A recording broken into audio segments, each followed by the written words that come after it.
Okay, hi everyone. So this is one of my ranting and raving videos. Not much pinball repair in here, but hopefully some interesting stuff.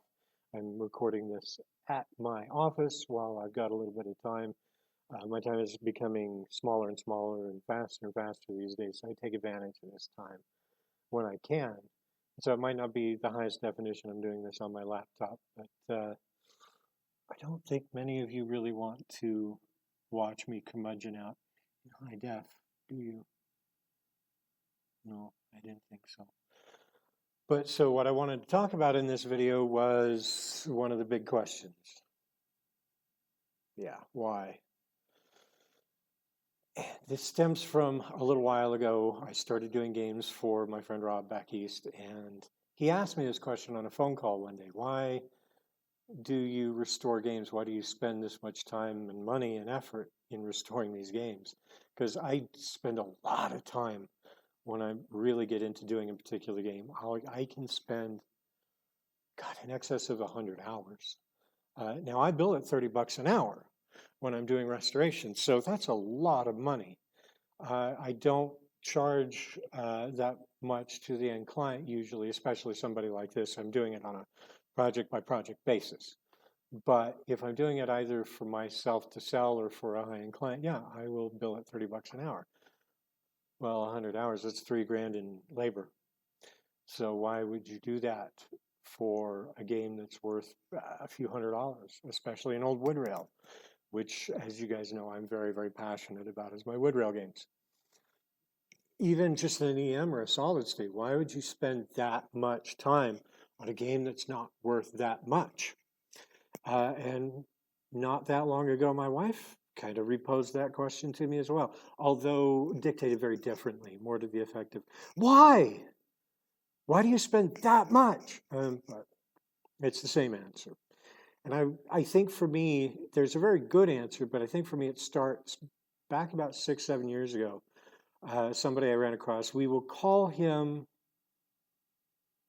Dan, Crazy Dan. We'll call him Crazy Dan just for the sake of this, to protect his rather psychotic identity. But Dan was one of those kind of guys, and we all know him, who, if there's a tiny bit of flaking on the playfield or the glass, or maybe a stepper unit's out or the score motor doesn't work quite right, he'll just part the game. Or if it's not worth the game, if it's not worth the game's not worth that much, he'll just throw it away. But I've also seen him part out some really good games. I mean, I had traded him. He had got a Striker Extreme. It was in beautiful condition. I don't remember what I got out of him. It wasn't worth that much, but it had a bad sound chip. Rather than buying a sound chip, he parted the game. Gosh knows how many games. A Wizard that just needed score motor tweaking, parted it out. And I saw a lot of games get ruined by this guy, and it really started to cheese me off. So I started thinking about that. It's like, no, these games need to be saved. And this particular incident happened where he got a wood rail, a 1947 United Rio, which I wasn't going to let him do that to it. And I got it. It was like pulling teeth, and there's a long story to it that I'm not going to go into. But needless to say, well, he called me and he said, oh, a couple $100. So I go over to his house, $200. Well, it's my kid's favorite. My wife likes that one. I'm going to have to talk with them. I don't know. It's like, well, okay, well, give me a number. Well, come see me next week. And so I call him the next week. Yeah, how about $350? So I go down there with $350. No, I don't know. Well, why'd you make the offer? Why do you do that? The thing is, we all know guys like that, and it drives us all up the wall. But why would you do that? And so I went through hell and back, and I got the game out of them, and I made it real pretty, made it real nice. I don't have the game anymore, but there's another story behind that. But it started getting me into thinking that I didn't want to part games. I didn't want to. I didn't want to just ruin them because they weren't quite right. And then I started getting more into wood rails and older games, and I started learning more about these guys like Wayne Nyans and Ray Parker and Steve Kordek. And everything that they put into designing these games that were really a piece of Americana. They're a part of our history and amazing games. And as a for instance, one of my holy grail games that I'll get one day, 1938 Chicago coin Fiesta. Production was about 950 on that game. This is back in 1938, and heaven knows how many people had those in bars, on routes. Probably wasn't in arcades. I don't know what arcades looked like back then, really. Or some few people who had gotten them into their homes, and then all of the the DA people smashing games up, all of the feds smashing games up all those years. And there kind of comes the question. There was 950 of those games made in 1938. How many do you think are left? 50?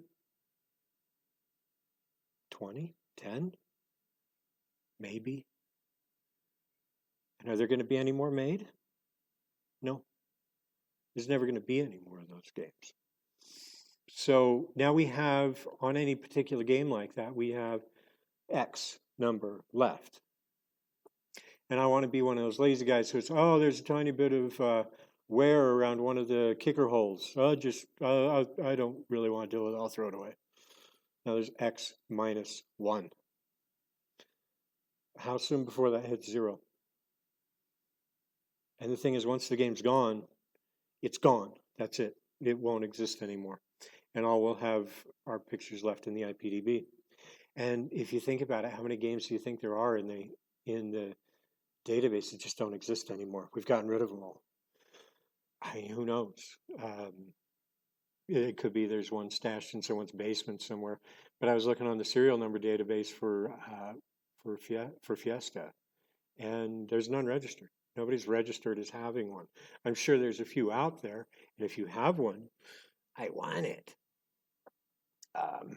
No, but so that's why. That's why I'll take the time. That's why I'll do this, and that's why I will spend so much effort, because these games deserve to be saved. These games deserve to have the respect shown to them by these guys who spent all of their time and effort for decades to design and create these amazing machines. And so do I go overboard sometimes? Yeah. Have I saved games that probably didn't deserve it? No. I can't think of a game that doesn't deserve to have some of them saved. Well, Cleopatra, but you guys know how much I rant about those. I hate that game.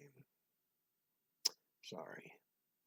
But so let's say you're one of those people who maybe you're new to EMs and you say, hey, I don't really want to deal with this now. Are you going to throw it away? No, find somebody. I guarantee you there's somebody nearby who will take care of it for you. And there's kind of the big question when you're doing a game. You ask those questions. What's it going to take to get the game back to where it needs to be? Do I have the ability to do it? Do I have the desire to do it? And if either of those two are no, then the next question is the most important. Do I know somebody who does, who can do it, and who has the ability and the desire to do it? Find them and call them. I guarantee you there's somebody nearby who will give you some money, or at least come get the game and save it so that it doesn't end up in a trash heap somewhere. Because every time I see a game destroyed, even no matter how bad it is, I don't think there's a game that can't be saved with enough effort. But again, that's me. That's my opinion. There's some guys who would seriously disagree with that and say you're mad, you're nuts, and you're wasting time and money. Well, that's cool. It's my call. I'll do it. If you got a game you really don't want to deal with and you're nearby, give me a call. Let me know. I'll take it. I'll save it for you. So, but I'm super busy right now, so no worries. But so thanks for listening to me rant and rave. Lots more videos coming. Be sure to like and subscribe, please. I'd like to make something out of all of this and get the bell on. That way you can know when the crazy old man wants to rant and rave some more. But thanks for watching. Talk to you later.